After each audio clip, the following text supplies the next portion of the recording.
காலை வணக்கம். குறிப்பாக இன்றைக்கு இந்த தீபம் அறக்கட்டளையின் சார்பாக எத்தனையோ உதவிகளை பல்வேறு துன்பப்படுகின்ற மக்களுக்கு செய்து கொண்டு வருகிறார்கள். அதிலும் பார்வையற்றவர்களுக்கு சிறப்பான முறையில் நல்ல ஒரு வழிகாட்டக்கூடிய வகையில் அவர்களுடைய வாழ்வாதாரத்தை ஊக்குவிக்கக்கூடிய அளவிற்கு நமக்கு எல்லாம் மிக பேர் உதவியாக இருக்கிறார்கள். ஆகவே அதைவிட இன்றைக்கு பார்த்தீங்கன்னா ஒரு அருமையான நிகழ்வு என்னென்னா, இந்த லூயி பிரெயிலுடைய பிறந்த நாள். அவர் ஒரு பார்வையில்லாத இடையில ஒரு விபத்தினால, சிறிய விபத்தினால கண்களை இழந்து பார்வையற்றவர் ஆனார். ஆனால் அவருடைய மேலான இந்த முயற்சியில் இந்த லூயி அந்த பிரெயிலின்னு சொல்லக்கூடிய அவர் பேரால் இந்த கையால் உணர்ந்து படிக்கக்கூடிய இந்த எழுத்துக்களை அவர் கண்டுபிடித்தார். இந்த எழுத்து பார்த்திங்கன்னா உண்மையிலேயே அந்த காலத்தில் படித்தவங்க பிரெயில் படித்து இன்றைக்கு பெரிய பேராசிரியராக, கல்லூரி முதல்வராக, அதே மாதிரி பல துறையில் மிகப்பெரிய அதிகாரிகளாக கூட பல பார்வையற்றவர்கள் வந்திருக்கிறார்கள். அதற்கு அன்றைக்கு அவருக்கு உறுதுணையாக இருந்தது அந்த கல்வியை ஊக்குவிக்கக்கூடிய அளவுக்கு அவர்களுக்கு அந்த முன்னேற்றத்திற்கு ஒரு வழிகாட்டியாக இருந்தது இந்த பிரெயிலி எழுத்தை கண்டுபிடிக்கக்கூடிய ஒரு மிகப்பெரிய இந்த பிரெயில் எழுத்து தான் சொன்னால் மிகையாகாது.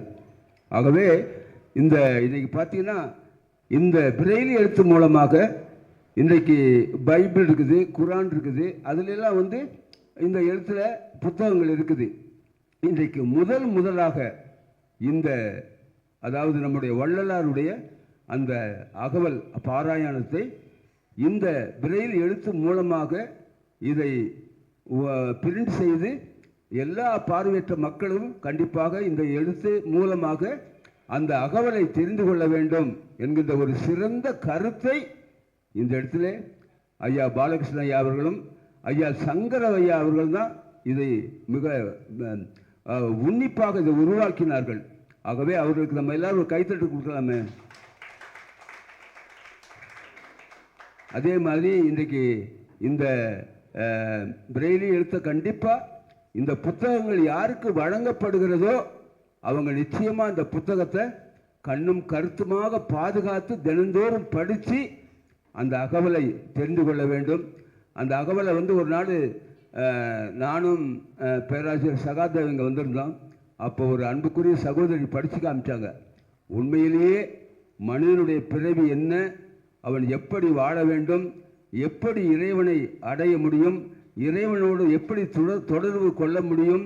ஆகவே நமது வாழ்வானது மிக ஒளி நிறைந்த வாழ்வாக, இறைவனுக்குரிய வாழ்வாக அமைய வேண்டும் என்று சொன்னால் அதற்குரிய எல்லா விதமான முயற்சிகளையும் எல்லா விதமான ஒரு வழிகாட்டுதலையும் வள்ளலார் அவர்கள் இந்த அகவலில் தெளிவாக பாடி தெரியப்படுத்தியிருக்கிறார். ஆகவே இது உன்னதமான ஒரு புனிதமான ஒரு புத்தகம். இந்த புத்தகம் நமக்கு இன்னைக்கு கிடைக்குது அப்படின்னா உண்மையிலே நாமெல்லாம் பாக்கியம் பெற்றவர்கள். இன்றைக்கு இந்த நிகழ்ச்சிக்கு ஐயா பாலகிருஷ்ண ஐயா வரேன்னு சொல்லியிருந்தாங்க. கண்டிப்பாக வருவார்கள் என்று நினைக்கிறேன். அவருக்கெல்லாம் பார்த்தீங்கன்னா பார்வையில்லாதவங்க மேலே அவ்வளவு ஒரு மிகப்பெரிய ஒரு கரிசனை, இரக்கத்தோடு நம்மை அணுகி நமக்கு வேண்டிய எல்லா தேவைகள் நிறைவேற்றுவதில் அவர் மிக பெரிய முன்னோடியாக இருந்தார். நான் ஒன்றே சொல்லுவேன், அவர் எத்தனை உதவிகள் செய்திருக்கிறார். அதே நேரத்தில் அந்த கொரோனா பீரியடில் பார்த்தீங்கன்னா ஏறத்தாழ தமிழ்நாட்டில் ஒரு 500 பார்வையற்றவர்களுக்கு ரூபாய் 2000 வீதமாக எல்லாருக்கும் அந்த பேங்க் அக்கௌண்ட்டில், நான் தான் அக்கௌண்ட்டெல்லாம் வாங்கி கொடுத்தேன், எல்லாருக்கும் ஏறத்தாழ அந்த 10 லட்சம் ரூபாயை அவர் அந்த நேரத்தில் கொடுத்து உதவினார். மிகப்பெரிய உதவி, யார் மறக்க முடியாது. ஆகவே இந்த தீபமானது நமக்கு ஒரு நல்ல வெளிச்சத்தை தரக்கூடிய, ஒரு அன்பின் வெளிச்சத்தை காட்டக்கூடிய ஒரு ஒளியாக இந்த இடத்துல செயல்பட்டு கொண்டு வருகிறது. ஏறத்தாழ தெய்வத்துக்கு எனக்கு பார்த்தீங்கன்னா ஒரு 35 வருஷம் நல்ல தொடர்பு உண்டு. ஆகவே இந்த ஒரு நிகழ்ச்சியை ஏற்பாடு செய்திருப்பது மிகப்பெரிய, நமக்கெல்லாம் மிகப்பெரிய மகிழ்ச்சி. ஐயா தாம் அவர்கள் வந்திருக்கான்னு சொன்னாங்க. ரொம்ப மகிழ்ச்சி. அப்படிப்பட்டவர்களெல்லாம் இன்னைக்கு இந்த அவங்களுடைய பேச்செல்லாம் நம்ம கேட்க போகிறோம். அதே நேரத்தில் நம்முடைய ஐயா சந்திரசேகர், இவரை பற்றி நம்ம எல்லாரும் நல்லா தெரிஞ்சுக்கிறணும். அவர் பார்வை உள்ளவராக இருந்தாலும் ஒரு தணிக்கையாளர், அது மட்டுமல்ல NABயில் ஒரு செயலாளராக இருக்கிறார். அது இல்லாமல் பார்த்தீங்கன்னா இந்த பார்வையற்றவர்கள் இந்த பிரெய்லி எழுத்தை கண்டிப்பாக உபயோகப்படுத்தி அதன் மூலமாக எல்லோரும் ஒரு நல்ல ஒரு முன்னேற்றத்திற்கு வர வேண்டும் என்பதை அவர் தன்னுடைய ஒரு சொந்த மிகப்பெரிய குறிக்கோளாக ஏற்று அநேக இடங்களில் இன்னைக்கு தமிழ்நாட்டில் பல மாவட்டங்களில் இதற்குரிய அந்த போட்டிகளெல்லாம் நடத்துவார்.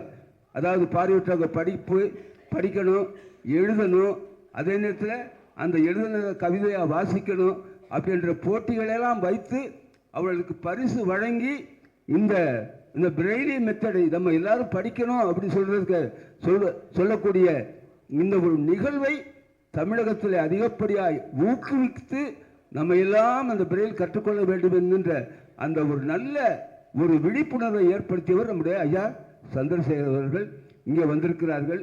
அதே நேரத்தில் நம்முடைய பேராசிரியர் இவர் சகாதேவன் அவர்கள் நீங்கள் குருநானக் காலேஜில் ஆங்கில பேராசிரியராக அரசாங்கத்தில் பணியாற்றி ஓய்வு பெற்றதுக்கப்புறம் நீங்கள் குருநானக் காலேஜில் இன்றைக்கி ஒரு பேராசிரியர் பணியாற்றி கொண்டிருக்கிறார். அவரும் பார்த்தீங்கன்னா அந்த பிரெயிலில் பற்றி நல்லா படித்து அந்த பிரெயில் படித்ததுனால தான் அவருக்கு நல்ல ஒரு முன்னேற்றம். ஆகவே நாம் எல்லாம் இன்றைக்கி ஒரு அருமையான நிகழ்விலே கலந்து கொண்டிருக்கிறோம். அதே நேரத்தில் இங்கே நம்மளுடைய ஐயா குமரேசன் அவர்கள், இன்னும் பார்த்தீங்கன்னா நம்முடைய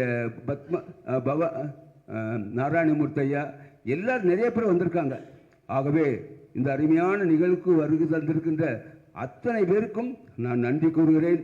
இப்படிப்பட்ட ஒரு பிரெய்லி மூலமாக இந்த அகவலை புத்தகமாக வெளியிட்டு நமக்கு வழங்குகின்ற இந்த விழாவை ஏற்பாடு செய்து கொடுத்த இந்த தெய்வத்திற்கும் தெய்வத்தினுடைய நிறுவனர் இதற்காக முன்னின்று உழைத்த அனைவருக்கும் நன்றி கூறி விடைபெறுகிறேன். நன்றி, வணக்கம்.